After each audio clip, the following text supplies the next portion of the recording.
Hey coach, it's Carson, the AD. I just wanted you to have my number and I also wanted to ask you, did you hear ESPN Radio this morning? Of course I heard it. I can't believe no one believes in this team or the coaching staff. I know we're not a BCS-bound team or anything, but that's very disrespectful. The boys are ready for some revenge, and they're not afraid to do it against my old school, Fresno State. Barber said he can't wait for this game, and the guys are ready to play under the light. I don't know if that's enough against Fresno State, but nonetheless, I think it's going to be a close game this week.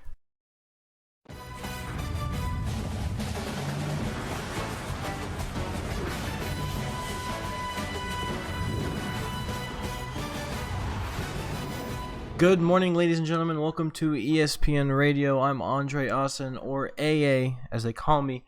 And on this morning's broadcast, the topic is ESPN College Football. We're going to be talking about probably, most definitely, the worst team in Division I history. Alaska University has taken the college football world by storm, and that's not in a good way either. Let me just read some statistics for the listeners on the way to work or just having their morning coffee. Alaska University, based in Anchorage, Alaska, is the home of the Mountaineers. They are a first-year Division I program playing in the Western Athletic Conference, or the WAC. Coach Thompy is the head coach of the Mountaineers. He played for Fresno State as a long snapper and moved him and his family out to Alaska earlier last year before the team was finalized. Alaska University is 0-3, allowing an average of 89.3 points per game, while only scoring an average of 0. But wait, there's more. Alaska is dead last in all offensive categories at 119th, has thrown an average of 5 interceptions a game, and has lost the last 3 games with a combined score of 268-0. But here's the kicker. The first game in Alaska University history was against FCS East, and they lost 86-0 to an FCS school. You listeners heard that right.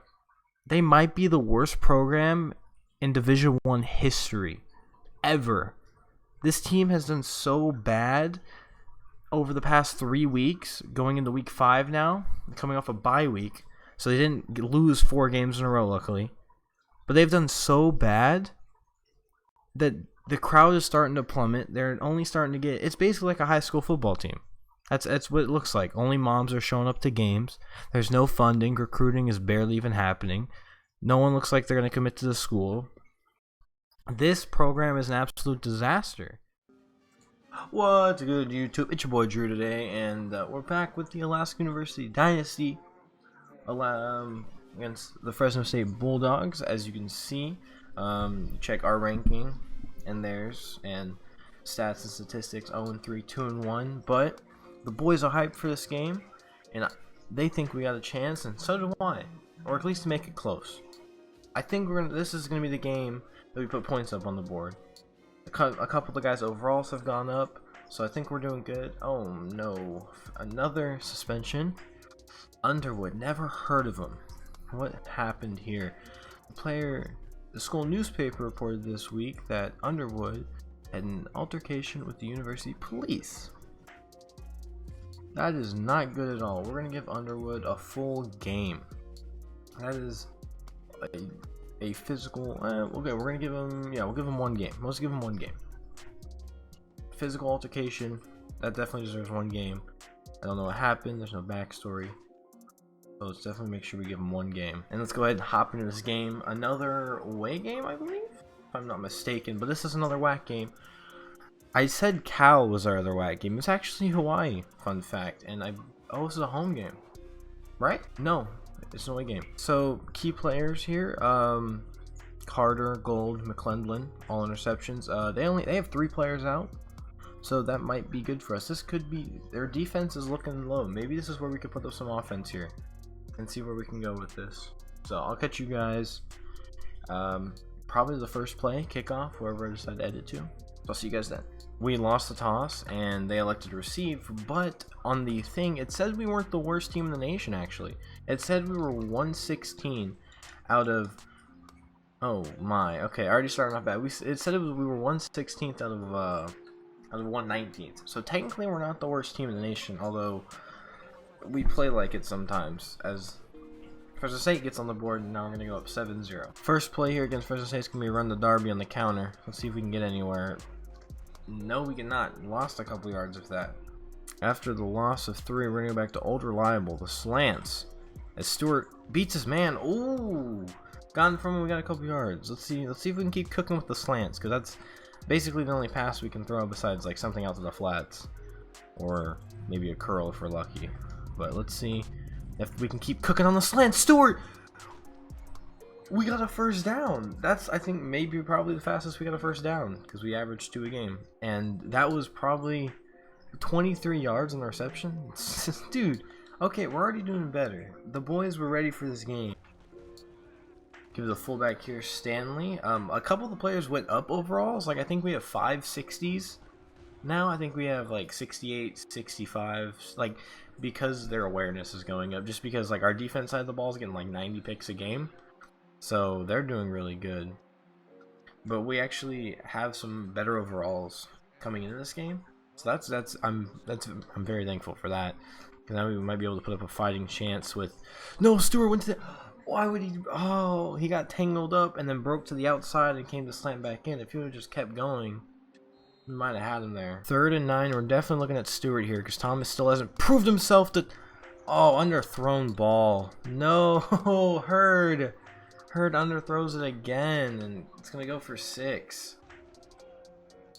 Stewart had a step. No, that linebacker jumped and got that? What? I didn't even see him. And just like that, now it's 21-0. Just like that, 21-0. Darby takes it from his own 5. Gets a couple blockers. Darby down the sideline. 76 speed showing out right there as we get to about our 47. Not bad. Let's see if we can get anything cooking on offense now. Alright, going back to Old Faithful. Slants. Right there. Stewart. Oh, Stewart holds on and gets a first down. After the first down, they come in kind of a similar formation. Halfback off tackle here with the fullback Stanley blocking for us. Barber gets the outside. Gets a couple yards. Not bad. Slant to Stewart. Caught it. Ooh, it's going to be 3rd and short. 3rd and short, and the safeties are up. Slants are going to work perfect here. Stewart gets a step.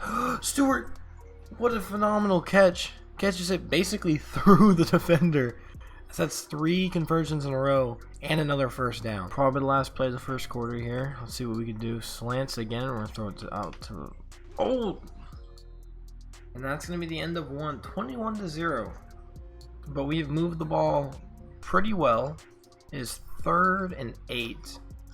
So we really have to throw it kind of deep here. So we're going to try slants again, obviously, because it's the only way I've been able to complete a pass, because I can get him about 10 yards without having to worry.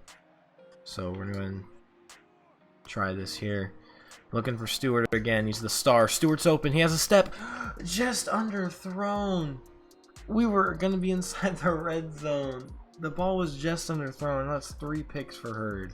Mountaineers defense steps on the field for the first time. Let's see what they can do. Looks like it's going to be a handoff to the right and stop. That's what we like to see. This is probably the worst field position any team has had against us. 2nd and 4. Oh, we almost got a sack. Carter, get out there. Good. Bring him down behind the line. Derby wraps him up as well. Gets in there. 3rd and 6. The ball's on the 15 as that play went for -2. Let's see if we can keep up the pressure. No pressure at all. Deep bomb. Darby. Oh, Darby gets mossed and he got a face mask. That's going to add on 15 to the end of the catch. 2nd and 10 now as they line up in shotgun. 2nd and 7. Oh, there you go. Darby made up for it with the pick. Breaks a tackle. That's all I can ask for. Made a mistake, but he got it back. You really want to blow us out as Stewart gets a step and the ball is thrown behind him again.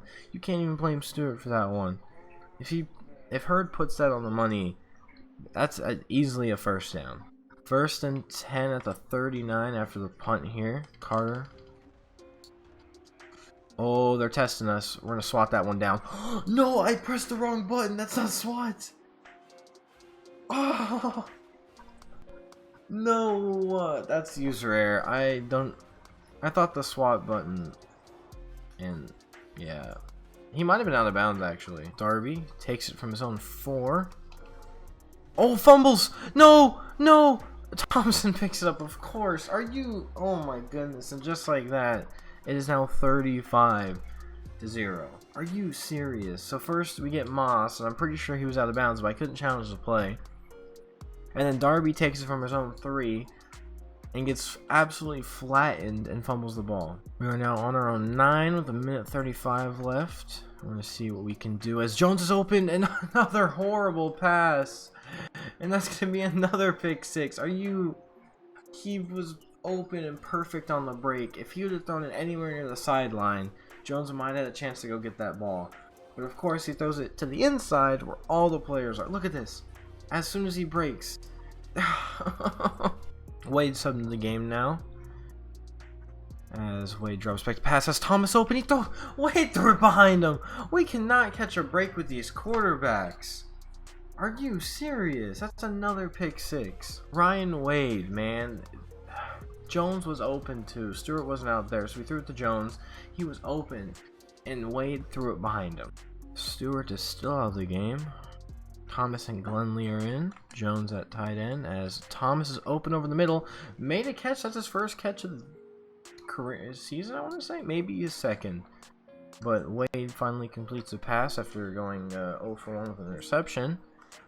And I'm waiting for Stewart to get back. At Stewart's back in. Here we go. Here we go. This could be for another first down. Stewart open across. Oh, Wade. 3rd and 2. We're basically looking to ISO up Stewart here. As he is. He had a step on the man. Diving catch by Stewart. What a grab. Stewart's starred out, so we're going to keep feeding him the ball. We're going to keep going slants his way. We might be able to put 3 points on the board depending on how close we get. Stewart. Oh, just out of his reach. There's only one man this is going to, and that's Stewart on the slant. Plenty of time in the pocket. Deep throw. Deflected. It was so close. And that's going to be 4th down. 4th and 10. If we punt it, they'll probably only be 5 yards away anyway. So we're going to pass. Stewart. What was that pass? Are you serious? He was throwing it to Stewart. And even then, Jones could have caught that. Oh, no. It was literally right in front of Jones. And he just ran right past it. And that's going to be a turnover. So as you compare the stats here, you'd think it'd be a close game. Each team has 4 first downs. They only have like 100 more yards than us. Stewart is blinking, and Hurd is back in the game because after that halftime break, he became the best quarterback we have as he throws an absolute dot to Stewart. I'm not going to say bullet or, I guess, close enough. But we are going to move this ball. That was a 20-yard completion. Stewart is still blinking. He is definitely the best on our team. Stewart across the middle. Oh, come on. Jones has to look for that too. 2-back set. Double slants. Stewart, he's open. And he held on after the big hit. What a catch. That's another first down. This is the most first downs we've had. Well, okay, if we have, I think, 6, we'll have more than the last 3 games combined. Or we'll have tied for the last 3 games combined because we've had 2 each game. We have an average of 2.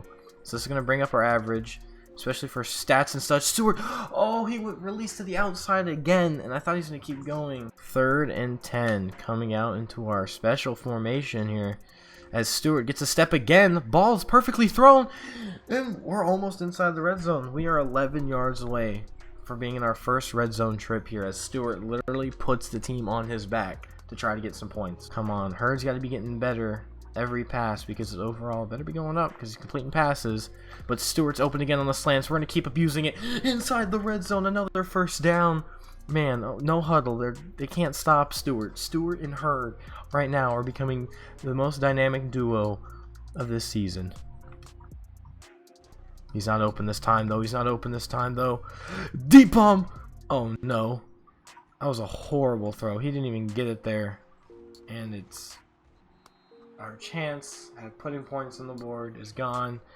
Mainly because I didn't know how to throw the ball away, so I was just hoping it would go somewhere to where Hurd could catch it. I mean, not Hurd. Stewart could catch it. 3rd and 6 here. Let's see what our defense can do. Carter blitzing on the outside. Spin move. Oh, what a user swat, because I learned that button too. McClendon coming out here putting a hand on the ball, forcing a punt.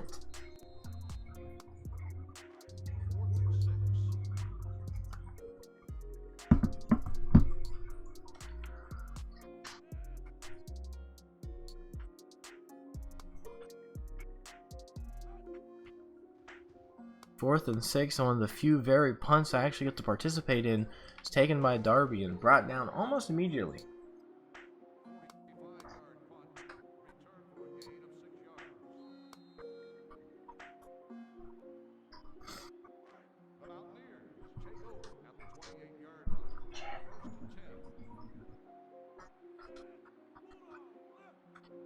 Going back to the slants, cheese. We got Thomas and Conley out this time. And Thomas has a step. Oh, throw him behind him, but he broke. And all he had to do was turn around. He would have had a catch there. That's all he had to do was turn around. And he would have had a catch. So the problem of only giving the ball to Stewart and not being able to run the ball. Oh, what did I just call? Is not good. Because now he's out and probably tired. So let's see if Barber can get anything going on this run play, as he had a hole and he just couldn't work his way around the blockers. Alright, this time it's Thomas and Jones, as Stewart still can't come out. But we're gonna give Jones a shot. No, we're not, because we're gonna be sacked. Even with blocking 7 or I think 9 players, they still get in that quick. So now we gotta punt the ball away and give Fresno State another shot to score. 1st and 10 at the 43-yard line, as Carter gets around the man. Oh, we got a sack! On our backup quarterback, we got a sack. That is our first sack of the season, I believe. If I'm not mistaken. Our team is showing improvement, as like we're completing passes to not only Stewart, but we had a couple other passes completed. Like, we are looking, I don't want to say good, but we are definitely improving, as Johnson lays the boom and makes it a 4th down at the 45, so they have to punt or go for it, and they're punting. Guess who's back? Back again. Stewart's back. Let's throw another dot. Alright, here we go. Let's see if Stewart can get open again. Oh! He underthrew him and it was right into the linebacker's hands. Are you serious? Oh, no. And give it to Stanley up the gun on a fullback dive. He gets a couple yards. Very proud. This is the first time you are seeing this face step on the field, I believe. Landrum, the 54 overall 3rd string quarterback with 65 power and better accuracy than what the other 2 had right now. I already forgot. So let's see what he can get done as Stewart gets a step and makes another diving catch. And what a good throw there by Landrum to actually put it on the money there. Let's hope he can keep that up with how low overall he is. Back to the same thing here. Stewart is starred out and gets behind the defense, and accuracy shows again as Barber can't make the tackle. And Landrum throws his first pick of his career and another to Fresno State, making it 9 in a game. After the legal procedure of the kicker kicking the ball to bounds, at the ball to 35, we're going to go wide receiver quick to Thomas here.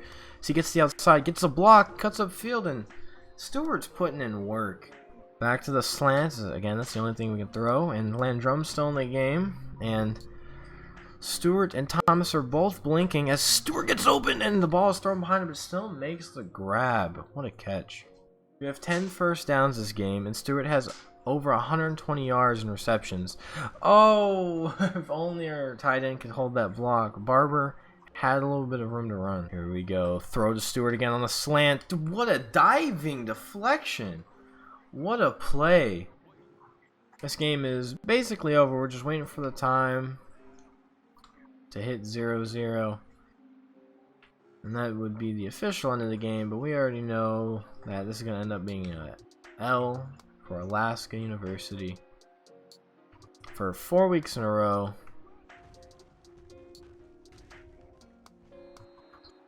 A sack right now would be big. They probably wouldn't score again because they would end up punting after this. But a sack right now would definitely end on a high note for Alaska, as they keep trying to draw us off sides, which we didn't do. What is that name? I can't even see it, the pixels. The Thibaud DX? What? I'm not even gonna try to pronounce the name. But they converted the third down. This game's pretty much over.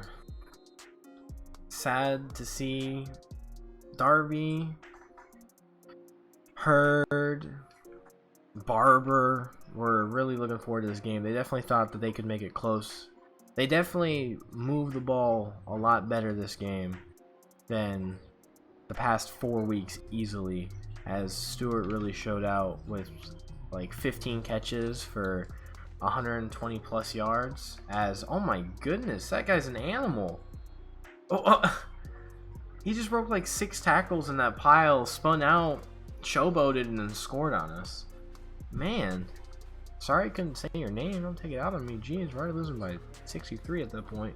And that's the end. 70-0. Definitely not the closest game, but definitely did see improvement by Alaska's offense, as if only they could keep the ball longer and put up more points, that the score wouldn't get so out of hand. 11 first downs in this game. That is like 5.5 times the average we had. So that's very good. 170 yards of total offense. 19 rushes for positive 6 yards. That's the first time we've ever done that. 14 for 36. Not the best, but 164 passing yards. The best we've had so far. Been sacked twice. Completed 7 third downs. Sadly, turnovers is still a problem. 9 turnovers and 8 of those were interceptions. 382 total yards, so we beat them on total yards, but we just gave up pick sixes and such. Individual stats, Hurd, definitely the best receiver on the team, although his picks don't show it. 133 yards, was 10 for 22. 6 interceptions, sadly, but 45% completion. Wade stepped in there for a little bit before he threw a pick. 2 for 8 for 19 yards. And then Landrum was there to finish out the game. 2 for 6 for 12 yards. On the rushing, Barber 13 for 11 yards. So I think it's the first time he's gone positive with 16 as his long. Stanley, the fullback, got in there for 2 for 7. Not half bad. Receiver Cedric Thomas also got the wide receiver quick. Was 1 for 7. Also improvement. Receiving, definitely the star and the impact player, and probably the best player on the offense side of the ball, we'll say. 12 receptions for 153 yards, 12.7 is an average. He had a long of 23. Only 2 drops. Barber got in there with a little swing pass, 1 reception for 3 yards, and Thomas also caught a slant, 1 for 8 yards. On the defense side of the ball, Guerrero had 3 tackles, 1 for loss, and our 1 sack. Darby had 1 interception, as well as, I think he had a swat. No, he did not. McClendon had the swat. That's who it was. Today's key players, you got Stewart with 153 yards, as you heard. Darby had the interception, and Guerrero with our first sack in Mountaineers history. Alright, that's going to do it for this week of Alaska University, the Mountaineers Dynasty. Probably, definitely the worst dynasty ever. I hope you guys enjoyed, and I'll see you guys next time. Goodbye.